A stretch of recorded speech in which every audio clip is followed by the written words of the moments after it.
So in the supplement realm, so far we've talked about probiotic capsules. We've talked about I brought up Ketones. electrolytes, ketones, MCT oil before. For somebody that's eating the way we've been talking about today, do you feel there's an additional role for supplements on top of that? Yeah, some supplements. So I'm a big fan of vitamin D, really big fan of vitamin D. And to get it at the level that is best for optimal health, I mean, for somebody of my size, I think you should be going minimum 2,000 international units on a daily basis. For someone my husband's size, he's 6 foot, and again, we do it in stone. He's like 14 stone. That's probably nearly 200 pounds. He's a ex-rugby player. I mean, you've seen him. He's not carrying weight, but he's solid. He's on 5,000 IU a day. And my brother, who's got cancer, he's on 10,000 IU a day. So I just think it's an absolutely magical supplement. If you're going to take vitamin D, and of course it should be D3, then you should take K2 with it. And that can be either 100 mcg or 200 mcg, anywhere in between. It's just something that makes sure that the calcium deposits are not collating in the arteries, but they're sort of going into the bones, which is where you want them because it's a bone nutrient as well as a immune system and health optimization nutrient. What else would I take? Well, we do take omega-3 capsules.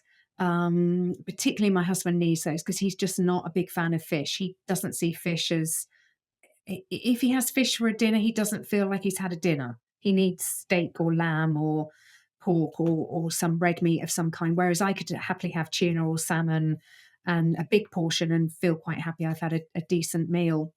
So we take omega-3 supplements on top. Very few people are eating enough oily fish to get enough omega-3 at levels that are going to be optimal for health. That'd be about it, actually. I'm not a sort of sit down to breakfast and take 50 pills kind of person, but D3, K2, omega-3, that would do me. I want to tie in some of what we've been talking about to the carnivore diet. And you mentioned the fact that seafood is important and you actually take an omega-3 supplement to make sure you're getting those omega-3 oils. We talked about before fermented dairy and helping the microbiome with that. For somebody who's on a more simple red meat carnivore diet, how do you feel about that in general? And then tying it to those couple of areas I just brought up. Yeah. Um, I mean, we had a study recently that Sean Baker was involved in, and it was one of the ones I looked at for my regular note. And it was an interesting study. It wasn't a randomized controlled trial. It was I guess you call it a case control study. So they advertised to find a large number of people, I mean, several hundred, who were doing a carnivore diet, and then asked them lots of things about their health. And what they were therefore able to say was when we look at this population of people doing a carnivore diet, and particularly ask them questions about how they feel now relative to how they used to eat, it was really good evidence for the carnivore diet. I mean, people, and you would expect that because if you're going to try the carnivore diet and then stick with it, you'll get in some health benefits. You're not going to do it for fun because it's unsociable. It's cuts you out of doing sort of everyday things. So they would obviously be getting some benefits. Now, we don't know what that's going to do long term. What we do know is that all the things that the dietitians think are going to happen short term don't happen. So the obvious one is people will say, "Oh, you can't get vitamin C, so you're going to get scurvy," but they don't get scurvy. And not many people know you can actually get vitamin C in meat. Liver, for example, has more vitamin C than an apple. Per 100 grams. I always find that quite amusing. You can get vitamin C in the thymus gland or whatever. These guys are not necessarily eating nose to tail. A lot of them are just eating the organ meats, but they're not getting scurvy. So it's actually telling us something about our requirement for vitamin C. And because I think it's vitamin B3 alongside vitamin C are used in the metabolism of carbohydrate, there is definitely an argument that if you're not metabolizing carbohydrate, your requirement for those two nutrients is going to go down. And it would appear in vitamin C, it kind of disappears in that they are just not consuming plant foods and yet not getting scurvy. So the early signs are certainly good. It makes sense in terms of evolution, in that during the Ice Age, which was only about 10,000 years ago and apparently lasted for about 30,000 years, we didn't get vegetation, and that does appear to be the period when we evolved from sort of Neanderthal to literally scientists, so that it was obviously fueling our brain in some way. So there's a strong argument that get enough animal foods, enough fat, protein, the brain development is going to be very, very good. Do we know how people are going to do on a pure animal diet over a long period of time? Yeah, we probably do, because we've got the Inuit, we've got Maasai, we've got tribes who've been around for a long period of time. They're now eating more in the way that we do eat, and they're going to suffer for that. But we've been able to observe them over a long enough period of time to say, hey, do you know what? If you only get access to seal and whale, and you are the Inuit, then you're going to be okay. Um, and so I think you do all right. I think people like Sean Baker, quite a lot of them do eat fish. So I'm sure I've seen Sean eat salmon, if not smoked salmon. I think carnivore to them doesn't just mean meat, or it doesn't just mean steaks. It means no plant food. It means animal foods.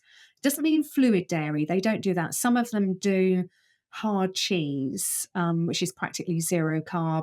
A lot of them do eggs. Most of them do eggs.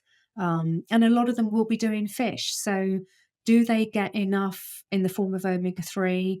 I don't know. Maybe time will tell on that one. Maybe the Inuit were doing well because they were eating fish and seal and whale and so on, as opposed to cows and sheep and whatever else. But whatever we know at this stage, you can say one thing with absolute certainty: is healthier than the standard American diet. So that's not the one you want to be worrying about. It's the one that you're telling 350 million people to follow. That's the one that you really want to be worrying about. You brought up liver there when you were talking about vitamin C. How do you feel about organs as a whole? Are they something that you intersperse within your daily diet? Now there's different supplements you can get, so you can get them in capsule form, which makes it easier. How do you look at those as part of a healthy diet? Yeah, me, no, and that's probably part of the vegetarian heritage. I don't like the taste. I find it too strong. My hubby is a really good chef. I mean, he'll make a liver pate using cream and mixing all stuff up, and people absolutely love it. You know, we serve it at a dinner and they're dipping in with the celery sticks and it's gone in minutes. But I can't even take that. It's too strong. My hubby lived in France for 3 years. He's just completely used to eating any bit of any animal you put in front of him: frog's legs, snails, horse. I hate to say it. He'll eat anything: kidneys, liver, spleen, anything.